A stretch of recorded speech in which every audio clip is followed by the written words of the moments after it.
Hey, I saw you across YouTube and I like your vibe. Which is why this is another Office Hours capsule. That's right.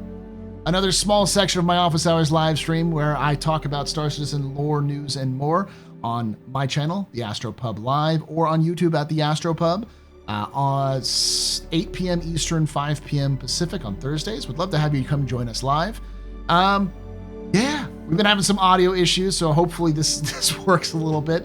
But if you do hear some of that, let me know down below, especially if you are an audio expert and you might be able to help me out here. I've had some problems with my new.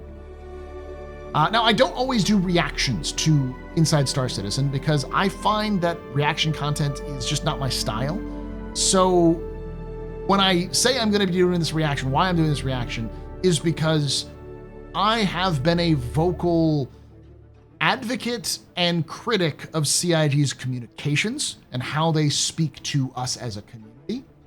And there is a bit about 4 minutes or so inside how this latest Inside Star Citizen functions, where Jared really is candid about what's going on. And I like it, but I do want to add some context as well as some critique in terms of how CIG can improve this going forward, as well as we're going to talk a little bit about 4.3, because I think that 4.3 is one of the best patches CIG has done in a long time and has a lot of potential to be probably your best experience in Star Citizen. So we'll talk a little bit about that. Without any further ado, let's get into Inside Star Citizen Alpha 4.3 patch report.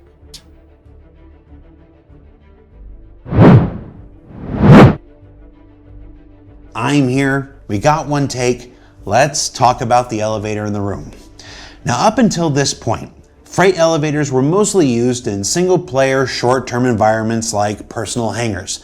There would usually only be one user, and on the back end it would be stowed when you left and a fresh new freight elevator presented every single time you went back in.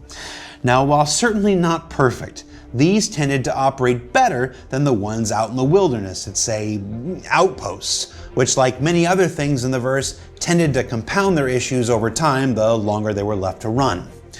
Now, of all the known issues with all the freight elevators in the game, most tend to revolve around simple things like it just doesn't work, and bigger problems like all my items have vanished and they're now lost forever, which itself can often tie into other issues with things like long-term persistence, which we're gonna have an SCL on with Benoit soon to discuss some new developments there, so if it's okay with you, we're gonna stick to freight elevators for the time being.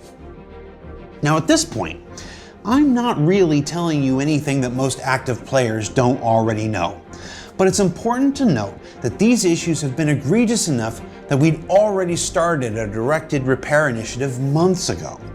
It's just not completed yet. Obviously. Maybe super obviously.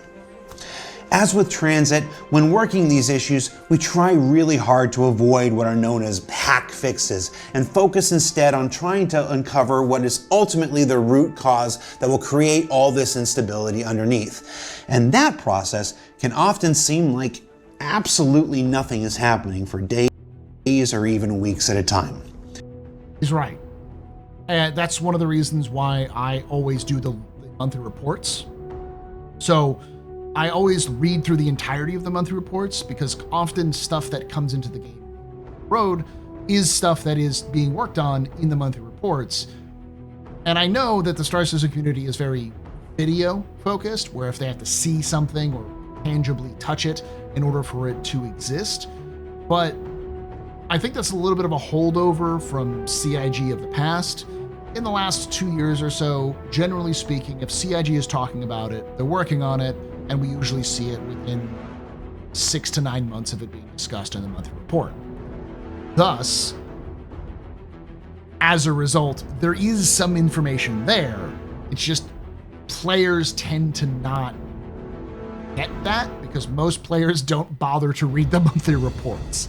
So that is where my first critique would come in, is that there needs to be a way for them to talk to us while they're working on something. Even if it's a little side thing, but it has to be audio or video, and it has to be there. I've said this in the past. As much as it would ruin my whole shtick of doing monthly reports through them for people, if Jared sat down and read the monthly report every month, word for word, and just did a simple sort of slideshow or just audio format. People are saying my audio is fading out. I'm just going to keep going. I'm just going to be a little bit louder. If Jared just simply did audio, just read the audio from front to back, then people would listen. But because it's an official release, even if it's not sexy, more people would listen to it. So, yeah, that's it. I think they need to focus on that. So, last month, what happened with Race for Stanton? Well, sometimes changing how we use old features can be just as painful as adding a bunch of new ones.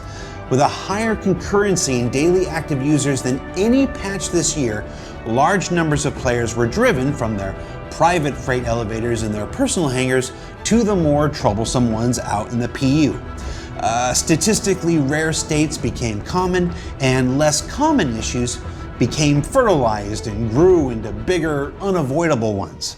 Although in many cases, this still took hundreds or even thousands of players using each freight elevator to manifest a single issue.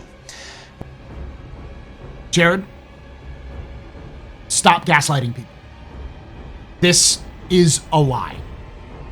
Because we have had these problems on these specific elevators for a year. Everyone I know who has done cargo running, myself included, avoided these elevators because they were always broken. Now, it may not be these specific issues, but the elevators themselves have had significant problems, including some of these specific issues, for a year. Please don't try to save yourself when you've known that these have had problems for a while. And he addresses this a little bit later, but absolutely, this is unacceptable. This has been a problem that every trader has known for a while. You just didn't listen to us. Now, like with Transit before it, or the infamous 30K issues of old, who remembers those? The issues you encounter in the PU are not always due to one or two bugs, but often dozens and dozens of underlying conditions beneath and around it, which throwing thousands and thousands of players at have helped us address more successfully than ever before. And since the release of Alpha 4.2.1 and up until the recording of this video, we've identified the root causes of 44 individual freight elevator issues, with 20 of them being classified as blockers or critical, and almost all of them with causes only revealed by running thousands of people into them over and over and over again throughout this event.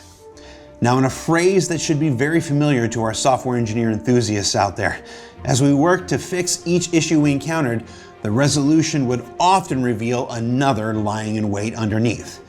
But this is a good thing, yeah? We did all this intentionally to force progress so we can finally fix freight elevators like we did 30K and are still doing with Transit? No. Now, while the project will definitely benefit from what happened long term with all the fixes and hardening that's been going in and that will continue to go in throughout Alpha 4.3 and beyond, the answer to what really happened isn't particularly exciting or salacious or any different than what I imagine most of you already suspected. We knew there'd be issues like there have been, but we underestimated how they'd compound on top of one another at higher stresses. That I agree with. Almost certainly that was the case. That's effectively what I thought was going on, because observing CIG for a long time, that's sort of their mentality. Were there problems? Yes, there's always problems.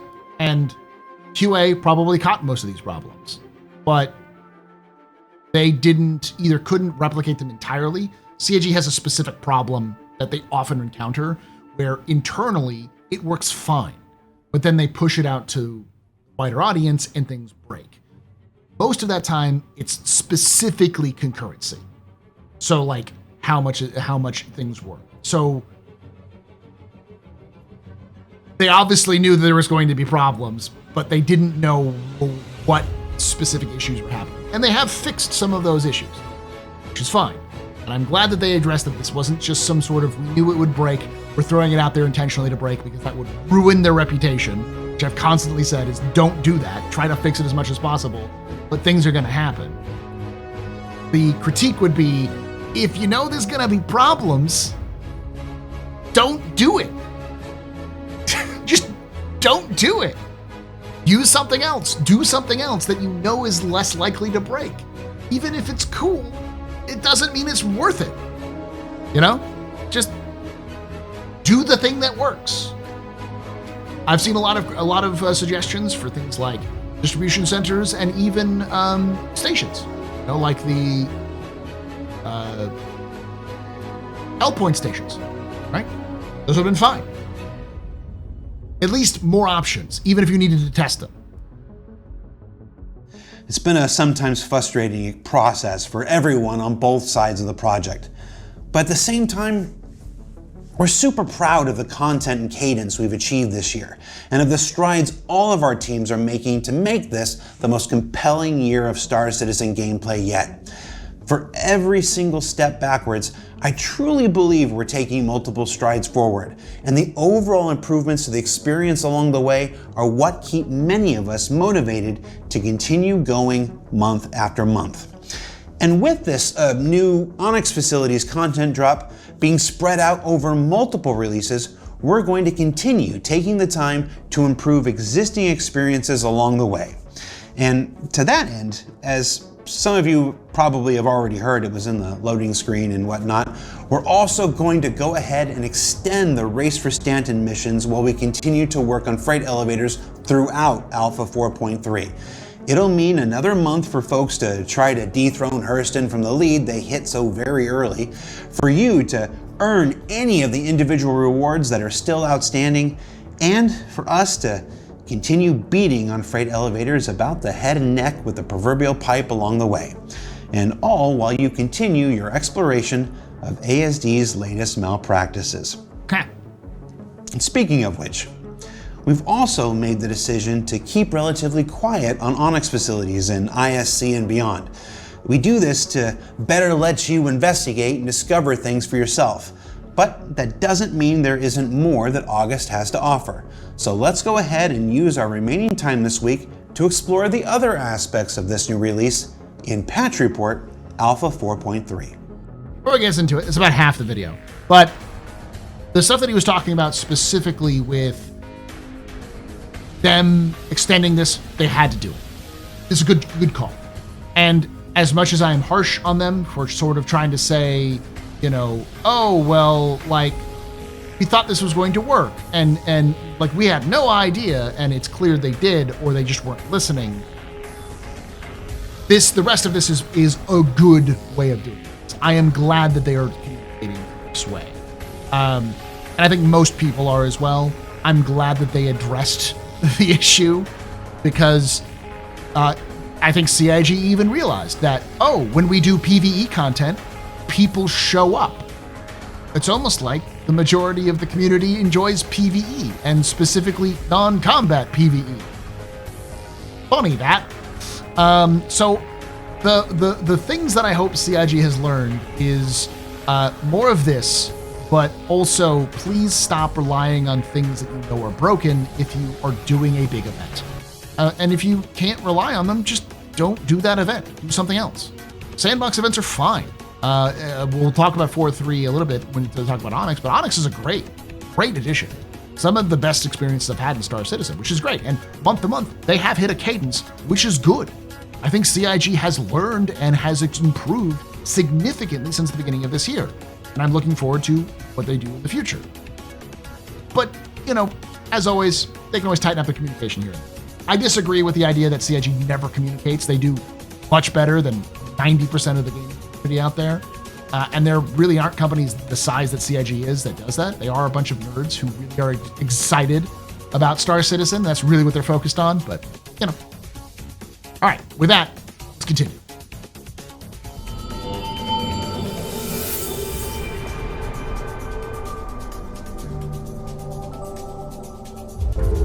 The only thing that bugs me about this video is the fact that they completely avoid any sort of apology. CIG's never going to apologize. That is just one of the things that they'll never do. They'll never apologize. They'll explain, but they'll never apologize. It's just not. It might be a legal thing. It might be just a personality thing, but I don't think they'll do apologies. And they'll rarely take personal responsibility for things. They'll mostly, instead of taking personal responsibility, they'll mostly put the onus on players and then never put themselves on there. Again, that's likely legal culpability, I guess, or them at least worrying about legal culpability.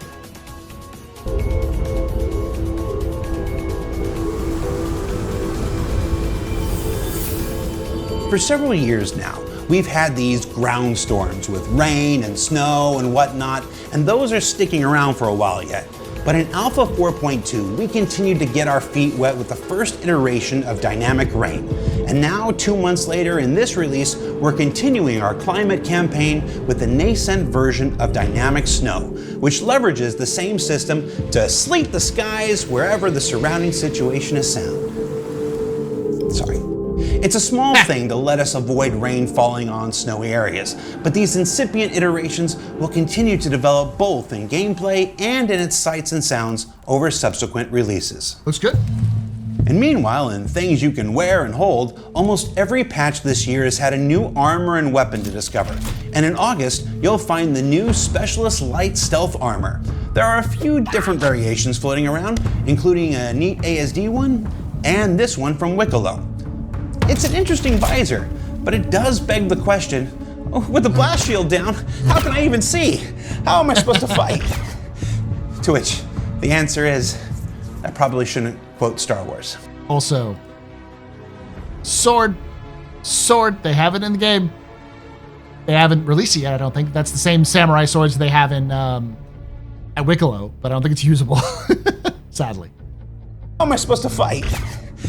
To which the answer is, I probably shouldn't quote Star Wars, because Disney has lawyers. We've also got a new Volt weapon this month called the Zenith Sniper Rifle that, and let me read this text I have on the screen here from Zach, combines the raw punch of a charged sniper shot with the rapid fire precision of a marksman rifle. Which doesn't sound OP as heck at all, Zach.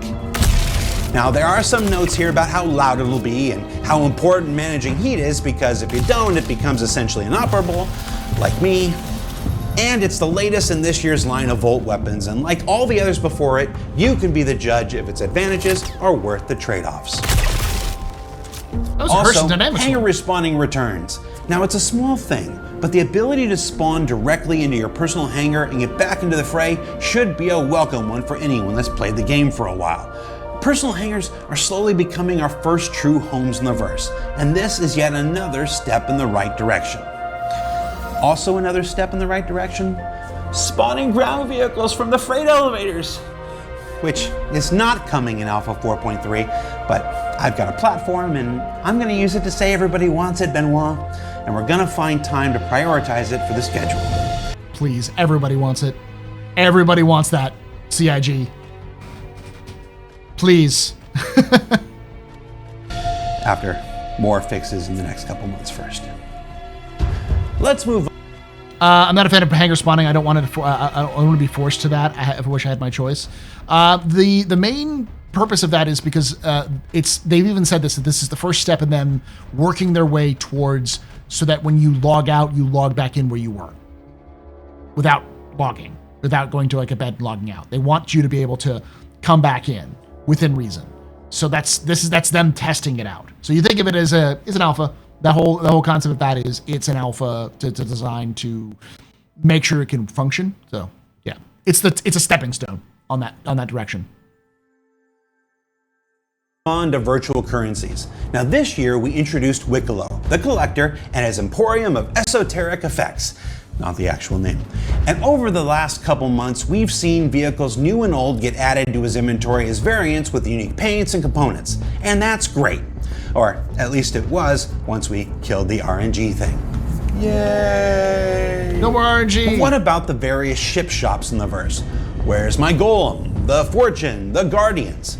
Well, in Alpha 4.3, inventories are getting updated with many of the most recent ships that have been released. What this means is, while you can still pledge for ships to support the continuing development of Star Citizen, and you can still work for those fancy component variants of many with Wicklow, you should also be able to pursue the base versions of newer vehicles for AUEC, and in a more reasonable timetable from now on. It's our way of saying, yeah, we'll be better at this going forward. Good. It was Tyler Wicken's fault. I don't doubt it. And while we're talking about spaceships, starting back in May and continuing with each monthly patch after that, the Vehicle Experience team began the next wave of flight tuning adjustments for every ship in the verse, hitting most of the heavy and medium fighters and interceptor subclasses within. Now with Alpha 4.3, it's time for some light fighters to get their pass. This includes adjusting SCM and nav speeds to increase variation within the class, altering the linear and angular accelerations, adjusting health pools, and even swapping out some flight controller components. Now there's a whole list with details in the patch notes, but if you haven't flown your light fighter in a while, maybe give it a go this patch. And while we're talking about light fighters, what would a patch in 2025 be without brand new vehicles? And for August, we've got the long-awaited debut of the L21 Wolf. It's sleek, it's slick, there's the introduction. It's kind of like a cool spaceship Rorschach test. See, some people see a fancy hot rod, some people see a Supermarine Spitfire, and some people like me see a Naboo Starfighter. But it's not. It's not. Disney. It's the newest light fighter from Cougar Intergalactic, a brand previously known for the Merlin and Archimedes, two ships who share the same names as characters in an old animated film about King Arthur from... Now you can learn more about it in our dedicated Behind the Ships episode, also available on YouTube, and the L21 Wolf will be flyable as soon as Alpha 4.3 releases. And lastly, let's go ahead and touch on this month's big content drop, the new Onyx facilities. Now this is a big swing from our environment, level design, mission, sound, and every other team that's worked on them. And that's why I'm not going to say a whole lot. Everyone here really wants you to just get in there and experience them for yourselves. And don't forget, this is our first multi-part release of the year. So we'll open up that third and final wing eventually, and you'll find out what Dr. Yor and ASD has really been up to. I cannot emphasize this enough. The Onyx facilities are some of the best additions to Star Citizen I have ever played. They fundamentally have nailed what a dungeon-like experience should be in Star Citizen, in the sense that it is in Star Citizen style and with the missions connected to the event itself. It's wonderful. I can't wait for you all to get your hands on it and play it, if you haven't already played it in the PTU, because it gets insane. It is very Half-Life, Prey, kind of Resident Evil almost at times. It's got a lot of different influences, which are cool. So it's more than just worm torture, I can promise you that. Ultimately, this month, like this year, we'll continue to see Star Citizen pushing its development into lots of new directions. And quite frankly, some are going to work better than others. Some are going to take us a bit to figure out. And some are going to be some of the best and most interesting content we've ever released. Alina Mine, Stormbreaker, Onyx facilities. I just want to shout out all the work everyone on Dev is doing to keep this year interesting and to continue improving the existing gameplay systems along the way. And then of course, the continued engagement with the project from you, who are coming back month after month in record numbers to see where we're going next. Thank you, Jared. And finally, if you are wondering why I'm at my desk, where I spend most of my day doing my other job behind the scenes that has little to do with ISC or SCL, there's this little thing called CitizenCon Direct coming up on October 11th. And the spaceship is currently locked down for the next 8 weeks filming for that. So be sure you check out the latest post on the Bar Citizen Global Watch Parties to find out where you can join our staff to watch it as it unfolds. For Inside Star Citizen, I'm Jared Huckabee. Thanks for listening to me yak about freight elevators for 5 minutes. And I was gonna do a joke here at the end where I pretend to push a button and the elevator takes me down beneath my desk. But considering the work that we still have ahead of us and fixing them proper, it would probably go a little something like this. Ha! I'll just say we know what's left Baby night carrier. Yes. to do and we're on it. Thanks for watching. We'll see you next time. I love it. Joy toy. All right. So hopefully my audio isn't too rough here and there. I'll do my best to keep it up there. Overall, I think it's the right direction the CIG needs to take when it comes to talking to us. I will say as well, please try to illustrate the issues in an audio or video format before, because I know that CIG was working on freight elevators in July because there was statements that they said that they were working on them and they were going to be focusing on them July, August, and September. But most people didn't. And on top of that, there was no indication of, we know there are problems, we're releasing them anyways because we have to release it. Just keep that in mind. There are some bugs with this. No mention of that. They did that with 318, and that was an extreme case, but more warnings ahead of time that specifically say there are some issues. You may want to steer clear of this if you are sensitive to these things. Just in general, probably a good idea, especially even as the game gets more stable. There'll probably be some content that you want to highlight somewhere, just being like, hey, if you're squeamish, don't do this, sort of thing. Even if it's just a nice heads up, you know? So overall, good conversation, good direction. I want to know your thoughts down below on all of these. And if you did enjoy this, remember, like the video, subscribe for more content, and hit the bell icon to be notified when these release. I do these on Thursdays at 8 p.m. Eastern, 5 p.m. Pacific. Would love to have you join us live with the chat who's going to lie to you and say this isn't live. And like I say every time, hope to see you someday in the black.